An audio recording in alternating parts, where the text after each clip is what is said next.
নমস্কার বন্ধুরা, আজ আমি নিয়ে এসেছি সজনে ফুলের দারুণ মুখরোচক একটি নিরামিষ রেসিপি, যেটা গরম ভাতের সাথে খেতে অসাধারণ লাগে। আর বানানোর পদ্ধতিও কিন্তু একদমই সহজ ও সাধারণ।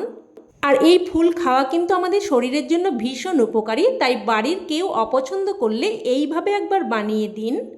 দেখবেন বাড়ির ছোট থেকে বড় সকলেই একদম তৃপ্তি করে আঙুল চেটে খেয়ে নেবে। চলুন তাহলে দেরি না করে রান্না শুরু করা যাক। তো প্রথমেই আমি এখানে নিয়েছি প্রায় 250 গ্রাম মতো সজনে ফুল। আর সজনে ফুলের মধ্যে কিন্তু অনেক কাঠি নোংরা মিশে থাকে, তো ফুলগুলোকে আমি মোটামুটি একটু বেছে নিয়েছি। একদম যেগুলো ফুলের বড় ডাঁটি ওইগুলো একটু বেছে নিয়েছি। তারপর ফুলগুলোকে কিন্তু 2-4 বার জল পাল্টে পাল্টে ভালোভাবে ধুয়ে নেব।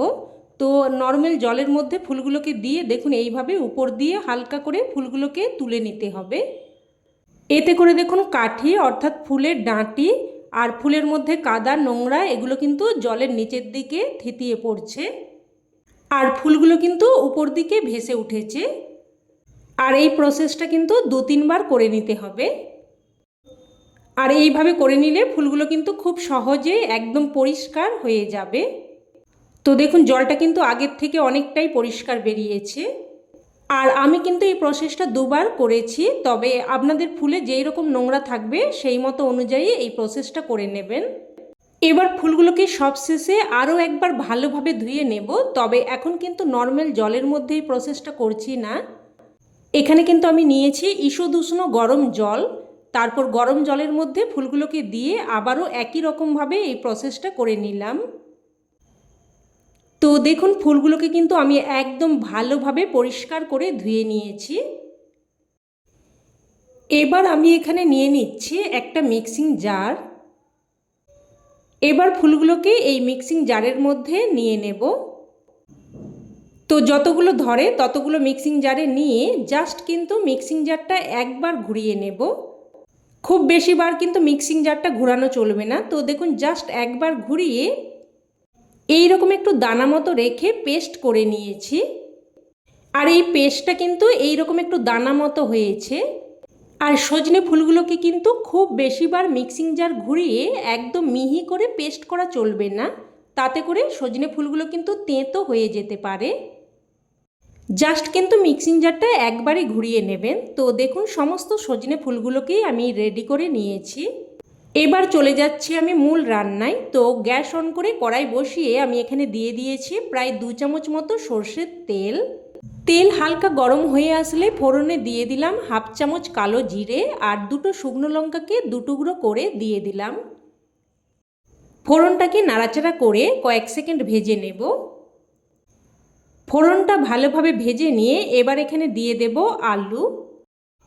এখানে আমি একটা বেশ বড় সাইজের আলুকে দেখুন এইরকম ছোট ছোট টুকরো করে নিয়েছি।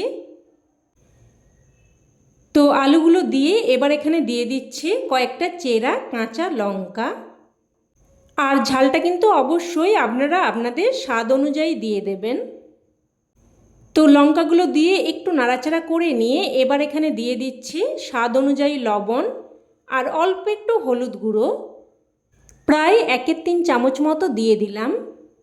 খুব বেশি হলুদ গুঁড়ো দেওয়ার কিন্তু প্রয়োজন নেই।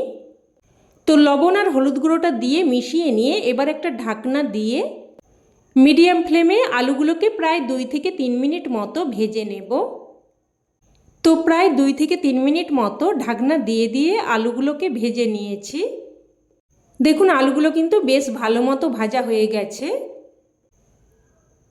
এবার এখানে পেস্ট করে রাখা সজনে ফুল দিয়ে দিচ্ছি। একদমই সহজ ও সাধারণ একটি রান্না, তবে খেতে কিন্তু হয় একদম অসাধারণ। এই সিজনে এই রান্নাটা কিন্তু অবশ্যই একবার বানিয়ে দেখবেন। তো সজনে ফুলের পেস্টটা দিয়ে 2-1 মিনিট মতো নাড়াচাড়া করে নেব। কিছুক্ষণ নাড়াচাড়া করে নিয়ে এবার একটা ঢাকনা দিয়ে মিডিয়াম ফ্লেমে প্রায় 2 মিনিট মতো রান্না করে নেব, যাতে করে সজনে ফুলের কাঁচা গন্ধটা একদম চলে যায়। তো প্রায় 2 মিনিট মতো ঢেকে রান্না করে নিয়েছি। আর আলুগুলো দেখুন এখনও কিন্তু একটু সেদ্ধ হতে বাকি আছে। এবার আমি যে প্লেটের মধ্যে সজনে ফুলের পেস্টটা রেখেছিলাম ওই প্লেটটা ধুয়ে অল্প একটু জল দিয়ে দিচ্ছি। সব কিছু মিশিয়ে নিয়ে এবার আবারও একটা ঢাকনা দিয়ে প্রায় 2 থেকে 3 মিনিট মতো রান্না করে নেব, যাতে করে আলুগুলো ভালোভাবে সেদ্ধ হয়ে যায়। তো প্রায় 2 থেকে 3 মিনিট মতো ঢেকে রান্না করে নিয়েছি, আর দেখুন আলু কিন্তু এখন একদম ভালো মতো সেদ্ধ হয়ে গেছে। তো সব কিছু নাড়াচাড়া করে দেখুন এইভাবে একটু বেশ ভালোভাবে শুকিয়ে নেব। তো ভালোভাবে শুকিয়ে নিয়ে এবার এর মধ্যে দিয়ে দিচ্ছি অল্প একটু চিনি।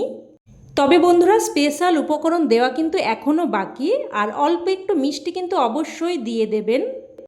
তাতে করে স্বাদটা যেমন সুন্দরভাবে ব্যালেন্স হবে, তেমনই সজনে ফুলের কষাটে বা তেঁতো ভাবটাও একটুও থাকবে না। এবার দিয়ে দিচ্ছি সেই স্পেশাল উপকরণ। এখানে আমি নিয়েছি 1 টেবিল চামচ মতো কাসুন্দি। আর আপনারা কিন্তু কাসুন্দির পরিবর্তে 1 চামচ মতো সর্ষে বাটা আর অল্প একটু লেবুর রসও দিয়ে দিতে পারেন। আর দেখুন দিয়ে দিলাম 1 চামচ মতো সর্ষের তেল। তো গ্যাসের ফ্লেমটাকে বন্ধ করে এবার কাসুন্দি আর সর্ষের তেলটা দিয়ে ভালোভাবে মিশিয়ে নিচ্ছি। আর মিশিয়ে নিলেই রান্না কিন্তু একদম তৈরি। এবার এটা গরমাগরম ভাতের সাথে পরিবেশন করুন, খেতে কিন্তু জাস্ট ফাটাফাটি লাগে। আর এই রেসিপি কিন্তু যেমনই সুস্বাদু তেমনই স্বাস্থ্যকর, তাই অবশ্যই এইভাবে একবার বানিয়ে দেখুন। আর আমার বিশ্বাস খেয়ে আপনাদেরও খুবই ভালো লাগবে। তো রেসিপি কেমন লাগলো অবশ্যই কমেন্টে জানাবেন, আর ভালো লেগে থাকলে প্লিজ একটা লাইক দিয়ে দেবেন, আর চাইলে বন্ধুবান্ধব আত্মীয় স্বজনের সাথে শেয়ারও করতে পারেন। আর চ্যানেলের নতুন বন্ধু হয়ে থাকলে চ্যানেলটি অবশ্যই করে সাবস্ক্রাইব করে নেবেন। তো আজ এই অবধি, আবারও নতুন কোনো রেসিপিতে দেখা হবে। ততক্ষণে ভালো থাকবেন, সুস্থ থাকবেন, আর সকলকে ধন্যবাদ।